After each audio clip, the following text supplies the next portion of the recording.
It says it won't let me share my video. Oh, Here you are. Okay. Hello. Hello. there. All right. Welcome. Thank you, everyone, for being here. My name is Jonathan Lipp, director of the Big Apple Film Festival. So our festival concludes today. Today's the final day of the festival. We had our live in-person screenings that went on this week at the SVA Theater, which finished last night, but the films are still available to be viewed virtually until midnight tonight. We also have our Agents and Managers Conference, which has been taking place all week long, and today is the final day. So for all access pass holders, please be sure to fill out your registration form so we can share it with all of our speakers for the week. So now we have with us Meghan Mathis Jacobs from Muse Entertainment, and we have our moderator, Diane Wheeler. So I will hand it over to Diane. Thank you. Hi, thanks, Jonathan. And such a pleasure to have you here today, Meghan. Really excited to get started and hear about everything you do at Muse. And if you could tell us a little bit about yourself. Yeah, happy to. Hi, everybody. Thanks for joining us today on the Friday before a long weekend. I've been at Muse for 7 years now. I started as director of development for them, and now I'm VP of development. Originally a Midwestern girl from Michigan. And, you know, my job at Muse is TV development. So basically what I do is I find scripts, IP, anything, any nugget, and try to turn it into a TV show. I work with writers, all different types of creatives to basically craft a TV show and go out and pitch it into the world. Muse is a Canadian company, so we are international. So I have a team up in my Montreal office. That's where our headquarters are. I work out of the LA office with a small team here. My job is to sell to the US market. But anything we sell down here, we'll try to sell up in Canada. Anything we sell up in Canada, we'll try to bring down here to the States. But we are a global company that partners with everybody around the world, and you know, we have international distribution, so we're always looking for things, you know, that feel global and international. So that's just a little bit, yeah, about me. Great. Well, thank you for that introduction. That gives us a lot to think about and talk about.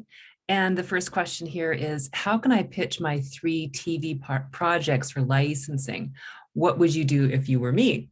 I live in Connecticut, and that's it.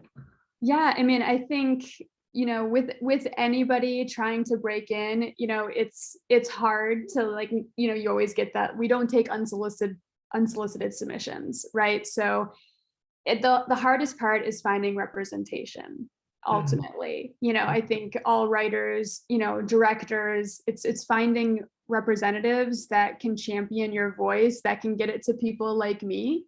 But, you know, there's a lot of creative ways to go about things too. I think a lot of people are actually turning their ideas into IP beforehand, because IP is such a huge market right now. Almost everything I've sold recently or taken on is based on a book, based on a podcast, based on an article.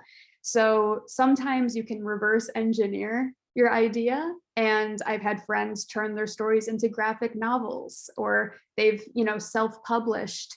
And it just gives them a little bit more so that someone like me can then option that story and turn it into a show or a movie.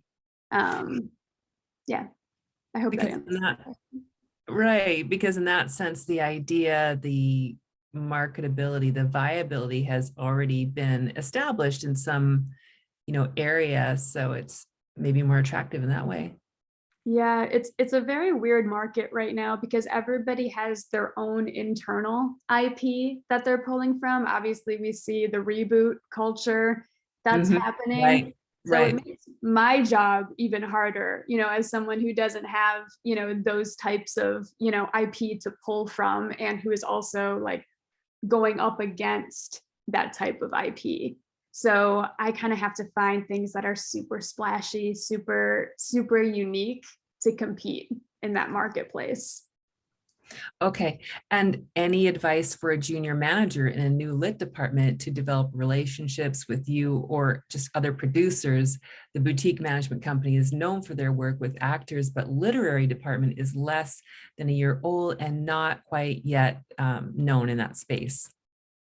I think I'm always open to having meetings or linking someone at my company up with someone who is starting a lit division, because you never know where great talent is going to come from. You never know where a great voice is going to come from. I think if you're just starting your lit department, that's fantastic. And you're probably hustling that much harder to find those great, unique voices.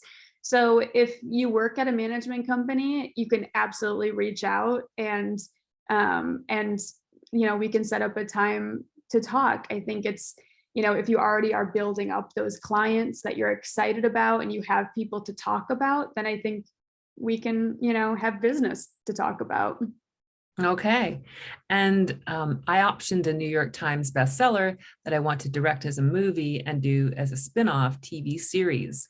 Since I've only done shorts, should I shoot the film first and then create the TV show, or would it not be necessary? Ooh, that's a really good question. I think honestly, there's so many different ways to go about that. I think you could find a partner like us to come on early and to work with you to craft what that movie looks like. If it's an exciting piece, if it's an exciting article, you could definitely bring on a production company early on before just going off and feeling like you have to shoot it on your own. I think if you have work like shorts and things that you've done in the past that you can show people, your directing style and what you envision this movie to look like, then I definitely think if you have the article, you have a vision, you could definitely start approaching production companies to share that vision, to see if you can find the right partner. And then hopefully you can get it, then that production company can hopefully get another attachment like a studio or something that can bring money to the table. Got it. Got it. And so jumping back to one of the original questions, can you define IP?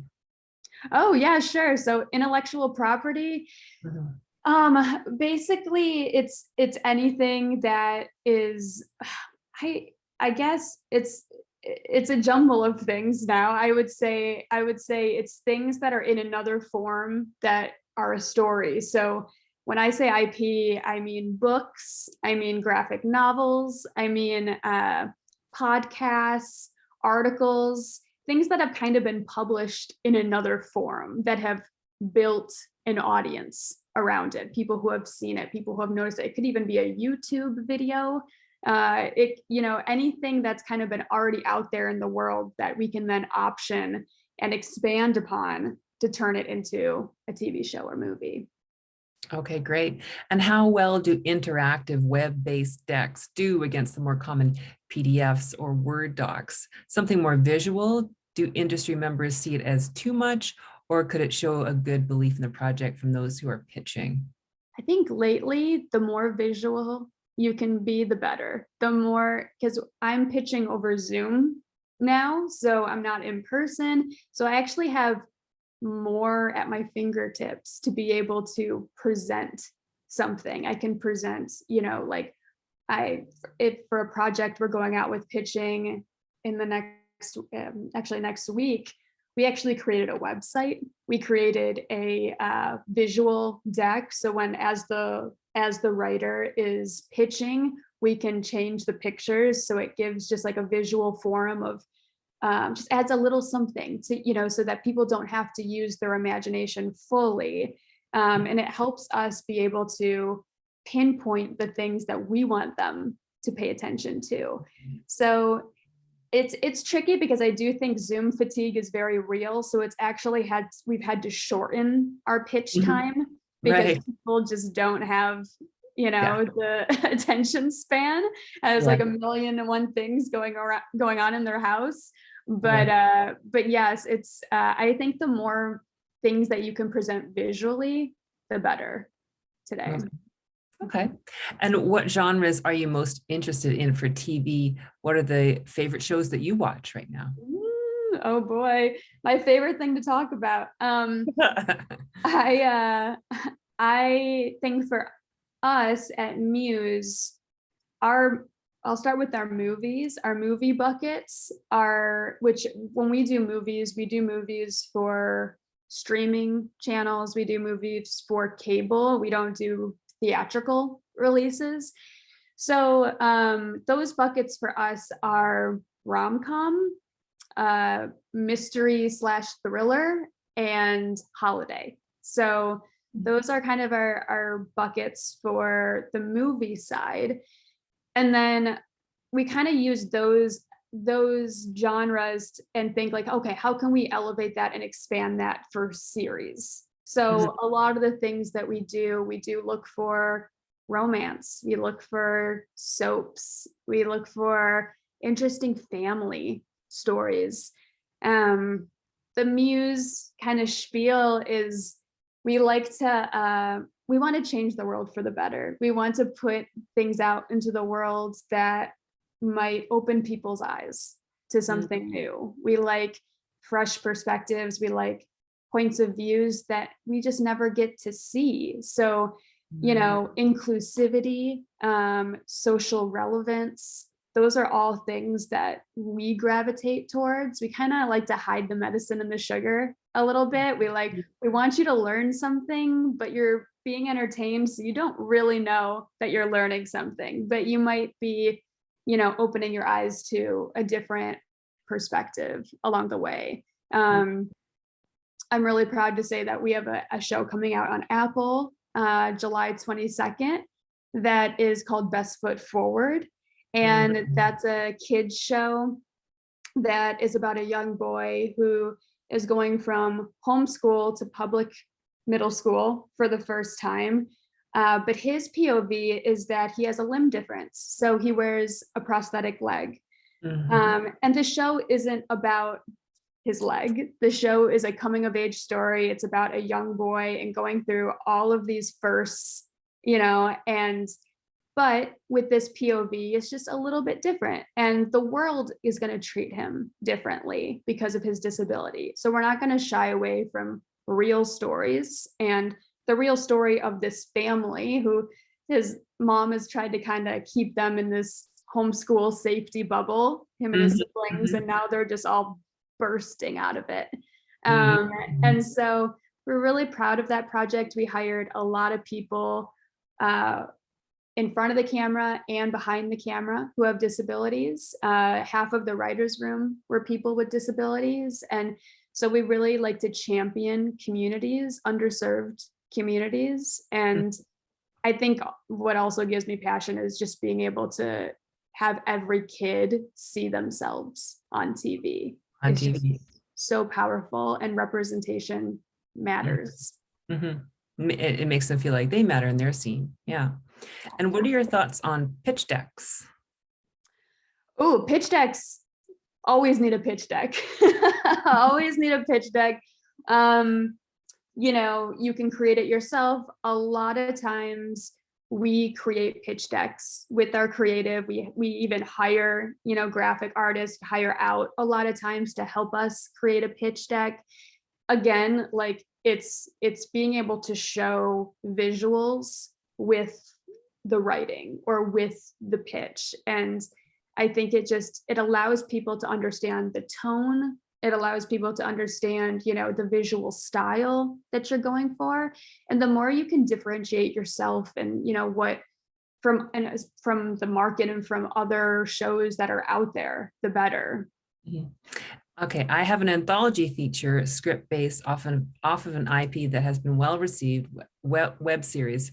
I intend on franchising this, but I've been told I can pitch as a film or TV series, but not both. Which medium do you think would be ideal? Ooh, that's a tough one. First of all, I disagree that you can't pitch it as both. I think there's lots of IP that can be served as a show and can be served as a movie. Sometimes if we strike out on the series side, we turn it into a movie and we say, we love this story. Maybe this is the better format for it to be on. So I think I think you can absolutely, try one path, and if it doesn't work out, pivot and go into another path. I think being a producer, my life is pivoting. I am always having to change things because of what a network may want a show to be. One anecdote is just that I sold a half-hour kids show multicam. Before we even started writing, they wanted to change it to single cam. Okay, fine. So we did that. Then we finished that script, finished that format, and then they wanted to go back to it being a multicam. Pivoted again. This writer wrote it again as a multicam. Didn't end up working. They're like, okay, maybe we're going to try a different writer. Tried different writers. Nothing, it didn't work. They passed on it. This was at Netflix. And then I took that and then resold it to HBO Max. And they're like, oh, now we want it to be older. So we wrote it a little bit older. This is all based on a book series. We wrote it a little bit older. Oh, that's not working either. So actually, we think we're going to send you back to the kids division. And, so now we're in the kids division at HBO Max. Like literally this project has not died. Like it is on its like 10th life, but again, like it's all about what the market wants at the time. And you hopefully are working with someone that can keep rolling with the punches and that doesn't get tired of the constant changes. But that's kind of what we have to do. It's all about timing. In terms of, is it better as a series or a movie right now? I would say if you don't have credits and you want to write this yourself, I would say write it as a movie. Write it yourself as a movie. I think it's a lot easier for people to kind of break in by selling a spec, a feature spec, because your voice is on the page and it's a one and done. It's a lot harder to sell an uncredited writer as a showrunner or a TV show creator. It's usually what I have to do is I pair them up with somebody. I pair a writer with a supervisor, someone who has show ran before. It's not impossible, but it definitely is harder because a lot of people want to work on their own stuff. So it's basically like handing someone else's work and saying, can you help me with this? Okay. So that would be, I hope that was helpful, but that would be my thought process. And that sort of, thank you so much. And that sort of leads us into the next question here. This person has an IP reviewed and successful YA 5-book series that they've optioned. Is it worth it for them to reach out to a production company manager first and get interest, or should they work on attaching a writer showrunner first? I don't think there's a wrong way to go. My instinct just for what I do is I kind of like to be in control of who the writer is that we bring on. I think a production company will have more insight to who are the people want to work with, who that, bigger names that they have worked with in the past that they want to find more IP for. So my instinct would be to kind of approach it as a producer and take it to other production companies that you can partner with, and then find that talent together, find that writer, that creative together. That would be my instinct. Okay. And I wanted to option a short story script. The author referred me to her agent. The agency has my query, but didn't want to read the script. Now, what do I do? Okay, wait, can you repeat that one more time? Sure. I wanted to option a short story script. Okay. The author referred me to her agent. The agency has my query, but didn't want to read the script. Now I just wait. Okay, so yeah, so I'm getting a little bit mixed up with this question, so maybe this person can clarify. So sure. We can move on to another question until they clarify if you like. Well, let me just ask the question that in terms of like, is this a short story that you are trying to option to write something off of that short story? Because I'm getting confused of why they need to read your thing before you option. So maybe there could be a little bit more clarity in that. Got it. Other than pitching directly, are there sites, for example, the Blacklist, that you would actively research? I think in terms of scripts, I would say I do look out for some of the like competitions that are put out there. I think the Blacklist is great. There are other lists that have now been created for women. There are other lists that are created for LGBTQIA. So like, I think those are the kind of lists I look out for, and I want to make sure that I know those writers on those lists. And the WGA, you know, has its own portal now that will email me stuff a lot of the time. But I would say usually my go-to just on my own is looking at what books are coming out and what people are buzzing about, you know, things on TikTok, things are, you know, like I'm always trying to just stay on top of trends. And then using like, okay, I want to go after this specific type of point of view. Do I find a book? Do I find a podcast? Do I find the right writer? That kind of stuff. Okay. And so this writer has written 35 romance novels. Ooh. And one of them was made into a screenplay and was nominated for an Emmy. So what would you say to authors that want to jump from a novel to screenplays or TV films? I mean, congratulations on writing that many romantic novels. We option a ton of romantic novels for Hallmark movies, and now we're doing a lot of Netflix rom-coms as well. I would say study the craft and just write it. Turn your novels into movies, and you know, I think then it's hopefully getting representation, and maybe if you have a book representative, they can help you get represented on the TV writing side. But it's one of those things where if people are coming after your books and wanting to option it, you can sometimes dictate if you want to write it yourself. It may mean that they don't want to option the book because they want to bring on their other writer, but then you can decide if that's something you really want to do or not. But a lot of times some of the books that we've optioned because we love the book so much, the author wanted to write it themselves, and we decided to give them a chance. And so we took the project on with the author attached to be the writer. Wow. It does, you know, it can go either way. Sometimes it works, sometimes it doesn't. I think we are in a business right now where people are just a little scared, and they want to have people that they trust, people that they've worked with before, which is annoying, I know, and I love to champion new voices. But I do think with things like Hallmark movies, it's a lot easier to break in as a new writer. Because again, it's a script that you have, they will say yes or no.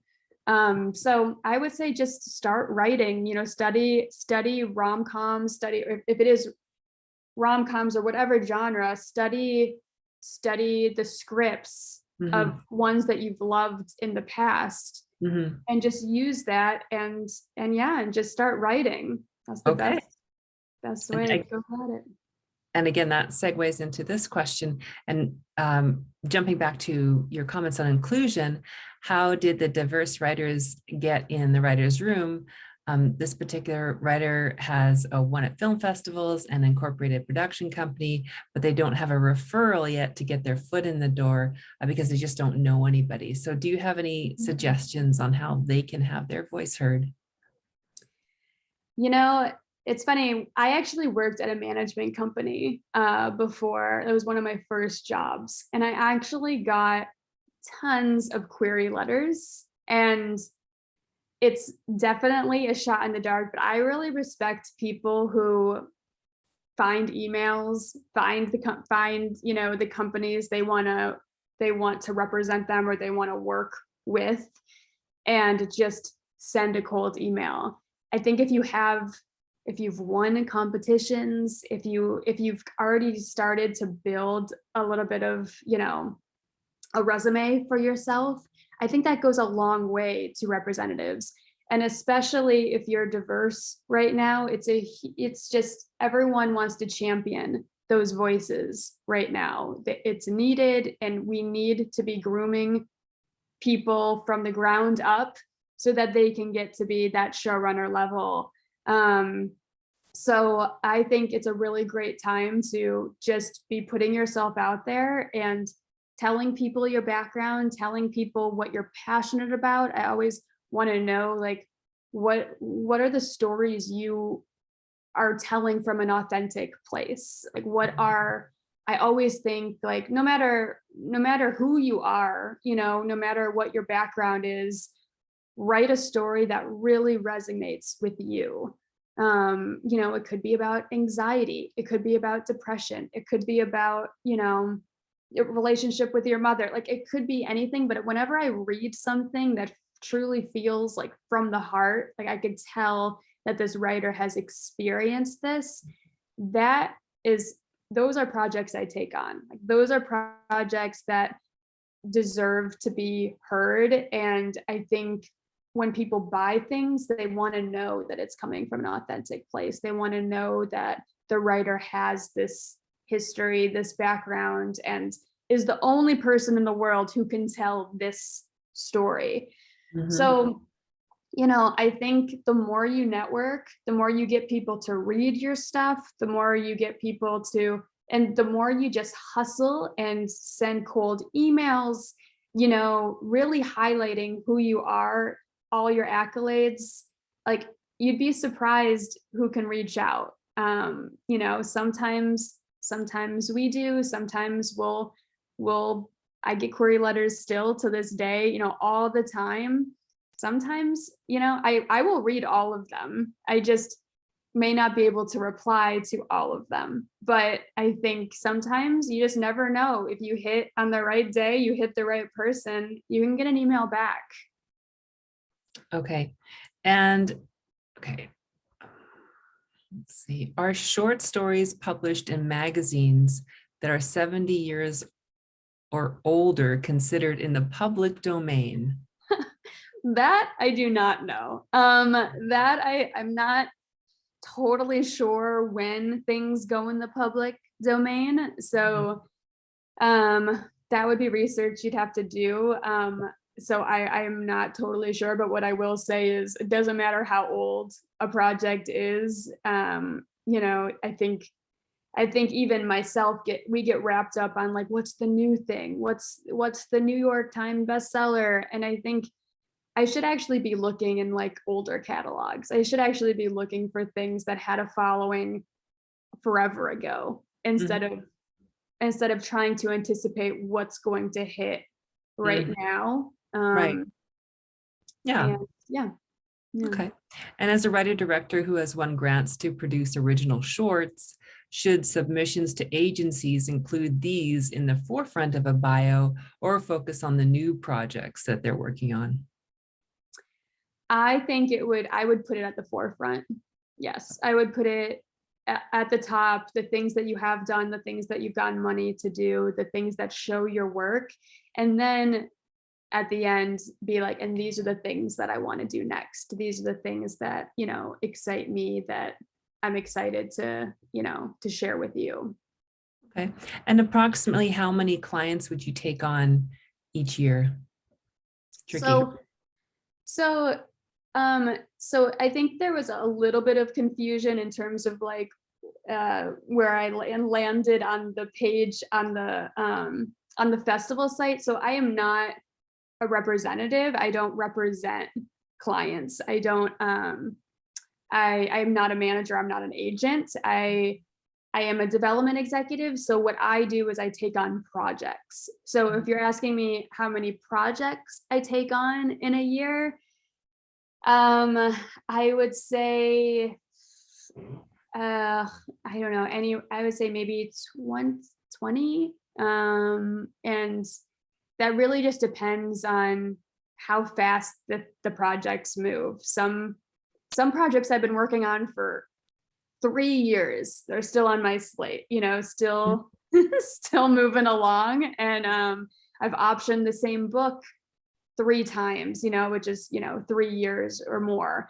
So but what I like to do is I like to keep a small slate, because I like to put all my focus on those projects, and we're a smaller team. So when I take on a project, I want to give it the best chance it possibly has to sell. And a lot of times that means, either writing the script or developing a pitch or packaging it up as much as possible, or all 3 of those.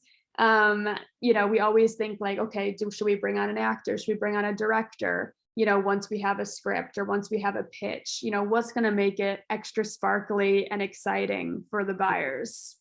Okay. And would you ever look at a novella adapted for the stage that is alive and well and once optioned? Yeah, absolutely. Definitely.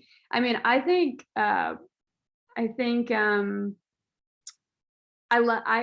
would love to option, a play and turn it into a show or a movie. I think I am open to all sorts of IP. Okay. And what about screenplays based in Latin America with 60% of the dialogue in English and the rest in local languages? Yes, love it. Would love it. Yes, absolutely. Definitely have more of a focus on doing more international stories right now. It can be local, or it can be, a US point of view of someone who's going to a different country, or, living abroad in some way. I think there's a lot of interest in international stories. I think with all the streamers, we're able to watch things, and subtitles is not a deterrent. And I think a lot of people just want to travel from their couch right now. Obviously, we've been living in a very weird time. We still are in a lot of ways, and a lot of people can't travel. And so I think the more we can travel from our couch, the better. And this also is the same type of question. I wrote a script that won a fantasy sci-fi contest, but the story takes place in Japan. How likely is it to pitch a film based in a foreign language and country? I think you've already answered that, but yeah. It's great. I mean, I would say from our company, we would be looking for more ongoing series in a local language over a movie in a local language. I think for us, our company shoots ever. We just shot in Vietnam, a Netflix rom-com set in Vietnam. We're doing another one in Mexico. So for us, like we can shoot anywhere around the world. So we're excited to take on lots of different projects in lots of different territories. But yeah, I think for us, just, our personal thing, what we're looking for would be more series that we can do abroad. Okay. Fantastic. And do you have any advice for an actor creator with scripts and proof of concept as to how to pitch and remain with the project as an actor and ideally a co-showrunner? Wow, that's a lot. Yeah, it's hard. And it's really hard to say. You have to have a great lawyer. That's all I have to say is like, make sure that you have everything papered in terms of your attachment. It is a very tricky industry, and some of my hardest disappointments were when I had to kick off a writer, and it's all because of networks, right? It's all because the powers that be say it needs to be this way, and it's out of my hands. So I think, just making sure that you have a lawyer that can make sure you stay attached in some way, even if you can't be the lead actor in it. You can probably still be attached as a producer in some way, and just like making sure that you have those things written out. So if there is, if someone does want like a huge A-list name to be brought on, you still remain attached. Okay. And how many log lines from series IP should someone send?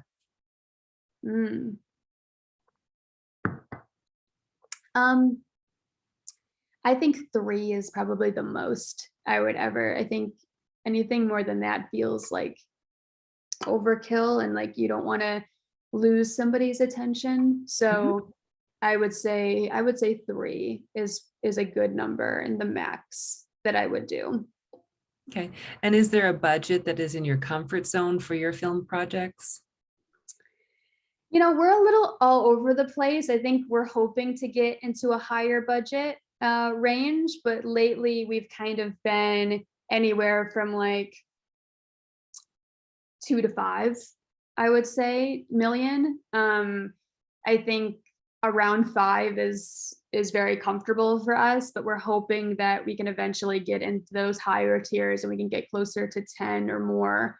But we're definitely not afraid of low budget, and that's why a lot of people come to us, because we can produce high quality, low budget movies and content, and especially because we're Canadian, we can shoot up there and work the tax credits to the best of our ability. And if it's trending now, isn't it kind of already too late? Oh yeah, definitely. Yeah. If it's trending now, it is definitely too late. We have to try to predict, what the trend is going to be next year. So even sometimes when I get network needs, I think it's too late, even for those. If I don't have that project right then, if I go and let's say if somebody says, I want a doctor sci-fi TV show. If I don't have it right then, if I then have to go find the book or find the script and put together a pitch, you're talking like at least 6 months, probably 8 months, if not longer, to put that together. I guarantee you they've already found their doctor sci-fi show at that point. So to me, it's like I kind of use network needs as the kind of broad strokes of tone and but I also think like networks never know really what they want until it's in front of them. So I also like don't let that stop me from exploring all networks when I take projects out. And that kind of leads into this next question, which would be difficult. I would think, what is your ideal project and what are you looking for right now? I mean, I like that question. I think, my ideal projects are always projects that push the conversation forward. I don't want to live in the past. I don't know if anyone saw our movie Single All the Way, which was Netflix's first gay Christmas rom-com.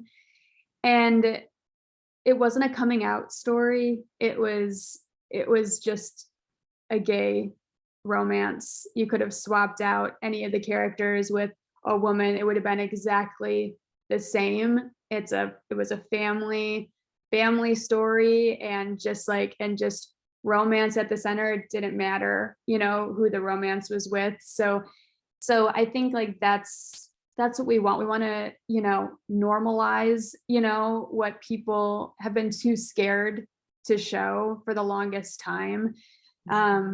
So that's why, I really want to find those voices that just or even projects that it's like, let's do the story about the sidekick character, in this story. Like, that's more interesting to me. The people who've just never gotten to be the protagonist of their own story, like, those are the things that, inspire me, that get me up out of bed. And like, I think I am working a lot in the kids space, just because I feel like there's so much opportunity to, again, like, be able to show kids that they matter and that they're seen. And so I'm always trying to find like different points of views on the kids side. But I think adults can need an awakening too, in a lot of ways. So I think I'm really trying to find, like, I really love things like Jane the Virgin. I think that show is incredible, and showed a family that, again, like, just never got to be, the leads. And also, it was just good-hearted, like, just stories about good people. You don't have to have an anti-hero, to tell a good story. So I think that's like also what I want to put out into the world, is good. So I liked, I also thought Only Murders in the Building did a really good job, just in terms of like an interesting mystery. And I like things that always have comedy as well. Like, so it's not too heavy, and so there's always like a sense of levity. So even like, Killing Eve, like, just did such a great job, just really dynamic female characters that you never saw in those roles. And complex, very complex. And then you have these humorous moments that just like, you're going from killing, somebody to just laughing. And so I just thought that show was really, really well done. I like playing with tone a lot. I think that's also a really something that people are looking for. It's just like, what makes this feel different? What makes this, And so I think, write the thing that is totally wild. That's what you should write. Just write the thing that, even if it's not something people will ever make, it'll be a great sample for you, and it will get you in the room. And, this next question asks, any thoughts on the viability of period pieces? And when you talk about write something wild, the thing that comes to mind is The Great. Yes. So, but yeah, period pieces. What are your thoughts? I would say that it's not a huge market right now for period pieces. I think a lot of people, and just coming off of a conference that I went to last week, I kept hearing the word contemporary. So, but I think Bridgerton actually has done wonders, so I think if it's soapy, if it almost feels modern, right? Like, it doesn't have it. I think that's also an interesting way to go about it. I think everyone is really surprised about the impact Bridgerton had. And so I think, if it has that epic romance feel, I think you could still have a chance, but I do think it is harder to sell period right now. Okay. And you mentioned you have an office or headquarter in Montreal. Do you have any offices in Vancouver, the other side? We don't have offices there, but we shoot there all the time. Vancouver and Victoria Island we shoot a ton of stuff there. But we do have offices in Toronto. Our unscripted team is out of Toronto. Okay.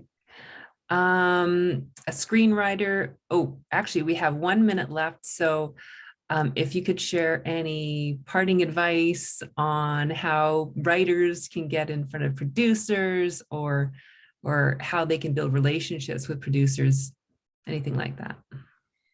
Yeah, I mean, I think my biggest advice, move to LA. No, that's my biggest piece of advice. If you don't live in LA, but I think networking is so key. I think the more people you meet, the more people that you get to read your stuff, even if it's just Joe Schmo, like anybody, you just never know who they are connected to Mhm. to help you. I mean, especially in LA, everybody knows everybody. I was like, the receptionist at my dentist office just happened to know and, was pitching me this little girl for my kid show. And she didn't even realize we actually already casted her. Like, that's how weird this industry is. Wow. And I would say if you're a writer, keep writing, keep submitting to competitions, to contests, cold calls, cold emails. Like, you just have to hustle. If this is your love, this is your passion, just keep making things. If you're a director, keep shooting things, keep making things. I think that's like, that would be the takeaway, I hope is just like, if you only have one script, it's not enough. Don't get stuck on that one project that is your baby. Keep writing, shelve it, keep writing. And yeah, I mean, I think just, putting it out into the world as any way you possibly can. Fantastic. And Okay. Jonathan. All right. Thank you so much, Megan. We really, really appreciate you taking the time to speak with us. Again, for the All Access Pass holders, please be sure to fill out your registration form so we can share your project information with all of our speakers. We just have one last conference left at 4 o'clock Eastern time. We'll be speaking with Michael Klein from Magnolia Entertainment. Megan, we really appreciate you being here. Thank you so much. Diane, thank you so much for moderating, and we'll see you all soon. Thank you. Bye. Okay, bye everyone. Bye-bye.